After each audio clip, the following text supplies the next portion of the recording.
اعلان بالفور 1917 یہودی آباد ہونے شروع ہو گئے، اور اصل میں اسی کے لیے خلافت کو منسوخ کرایا گیا۔ سلطان عبد الحمید، اگرچہ یہ ترکی خلافت جو ہے مرد بیمار کمزور، پھر بھی وہ مسلمانوں والا جذبہ اتنا تھا، انہیں بڑی سے بڑی رشوت پیش کی گئی تھی۔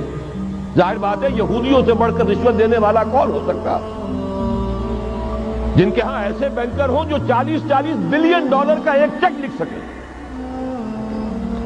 پھر یہ کہ ان پر سیاسی دباؤ بہت ڈالا گیا۔ انہوں نے جب تک خلافت عثمانیہ برقرار رہی، یہودیوں کو فلسطین میں آباد ہونے کی اجازت نہیں دی، کہ جو معاہدہ کیا تھا حضرت عمر نے رضی اللہ تعالی عنہ، خلیفہ ثانی نے، خلیفہ راشد نے، ہم اس کے پابند ہیں، اور ہم یہاں یہودیوں کو آباد ہونے کی اجازت نہیں دیں۔ لہذا انہوں نے اس خلافت ہی کا بستر طے کرایا، اس لیے کہ نہ رہے بانس نہ بجے بانسری، نہ مسلمانوں کی وحدت ملی کی کوئی علامت دنیا میں باقی رہے، اور نہ مسلمان کسی مسئلے پر جمع ہو کر کوئی موقف اختیار کر سکے۔ اعلان بالفور کے نتیجے میں آبادکاری شروع ہوئی۔ 1948 میں اسرائیل قائم ہو گیا، معجزہ ہو گیا۔ 1967 میں اس کی توسیع ہو گئی۔ اس میں ایک بات اور بھی عرض کر دوں، یہ سارا کس طور سے ہوا ہے کام؟ آپ نے زائنزم کا نام تو سنا ہے، صہیونی تحریک۔ خود اس کا جو بابا اعظم تھا، آرڈر آف الومیناٹی، 1776 یکم مئی یہ نظام قائم کیا وائساپ نے، اور اس نظام کے تحت فری میسنری اور lodges of the great Orient قائم کیے گئے۔ یہ سارا ہتھ کنڈا وہ ابلیسی نظام، اس کی تفصیل ایک کینیڈین آتھر نے لکھی ہے کتاب میں، پاؤنز ان دی گیم۔ یہ سارا دھندا ایک شیطانی چکر ہے، ابلیسی چال ہے، اور اس کے ذریعے سے اسرائیل قائم ہوا، اور اس کی توسیع بھی ہوئی 1967 میں۔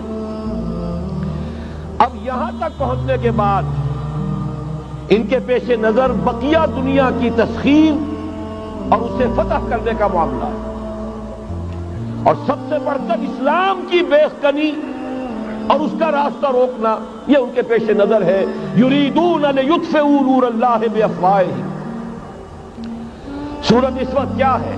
یورپ اور امریکہ سے آپ مشرق کی طرف آئیے، پہلے عالم عرب ہے، عرب مسلم ورلڈ۔ مجھے یہ کہتے ہوئے سخت دکھ ہو رہا ہے، پورا عالم عرب وہ فتح کر چکے، وہ عرب ممالک کے جو اسرائیل کے ساتھ کسی میز پر بیٹھ کر گفتگو کرنے کو تیار نہیں تھے۔ آپ دیکھ رہے ہیں کہ لائن لگ گئی۔ کبھی صرف انور سادات نے ریکگنائز کیا تھا، پوری دنیا میں شور مچا تھا، اس پر لعنت ملامت ہوئی تھی۔ اب تو ایک ایک کر کے، وہ شاہ حسن ہو چاہے شاہ حسین ہو، اب تو وہاں سے ویزے ختم ہو رہے ہیں۔ سعودی عرب اور امارات، انہوں نے جو کچھ کاروباری بندشیں لگائی ہوئی تھی وہ ختم کر دی گئی، ان میں نرمی پیدا کر دی گئی۔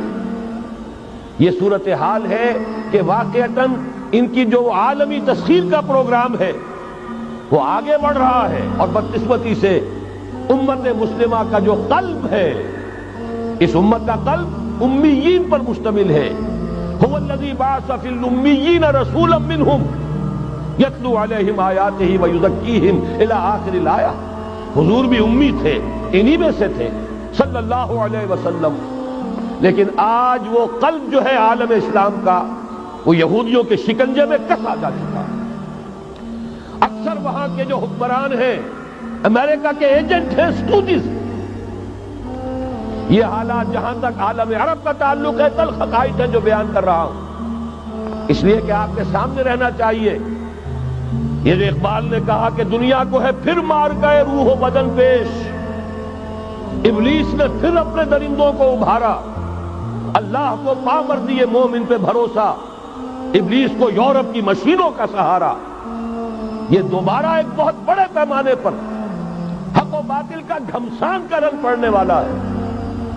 ملاحم کی جو حضور صلی اللہ علیہ وسلم نے پیشین گوئیاں فرمائی، الملحمۃ العظمی، تاریخ انسانی کی عظیم ترین جنگ جو ابھی آنے والی ہے، اس کو سمجھ لیجئے اچھی طریقے سے کہ اس میں جو قوتیں ایک دوسرے کے مقابل آ رہی ہیں وہ کون سی ہیں۔ نیو ورلڈ آرڈر کہنے کو امریکہ کے زیر قیادت ہے، حقیقت میں امریکہ خود یہودیوں کے پنجے میں ہے۔ یہ وہی ابلیسی طاقت ہے جو آگے بڑھ رہی ہے۔ عالم عرب کو فتح کرنے کے بعد اب ان کے پاس اگلا عالم اسلام کا حصہ ہے، غیر عرب مسلم ورلڈ۔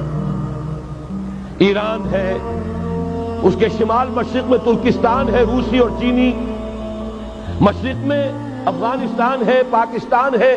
یہ ایک بہت بڑا سالڈ بلاک ہے۔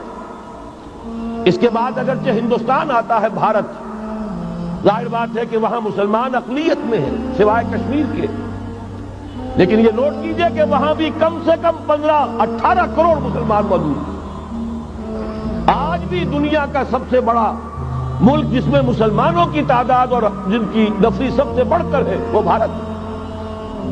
اس کے بعد پھر انڈونیشیا، ملائیشیا ہے، اس سے آگے ہے پھر فار ایسٹ، ابھی انہیں فتح کرنا ہے۔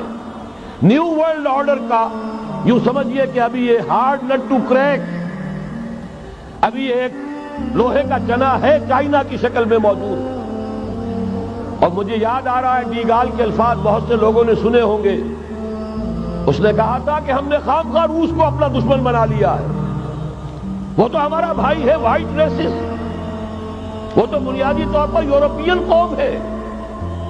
Beware of the yellow masses of the east, تمہیں گھبرانا چاہیے، تمہیں خبر لینی چاہیے۔ وہ مشرق بعید کے جو زرد رو لوگ ہیں، China, Indo China, Japan, yellow races, ابھی اس نیو ورلڈ آرڈر کے لیے جو فتح عالم اور تسخیر عالم کا پروگرام ہے، اس میں پہلے غیر عرب مسلمان دنیا اور پھر یہ فار ایسٹ کا خاص طور پر یلو ماسز، یہ ہے کہ جنہیں ابھی انہیں ٹیکل کرنا ہے۔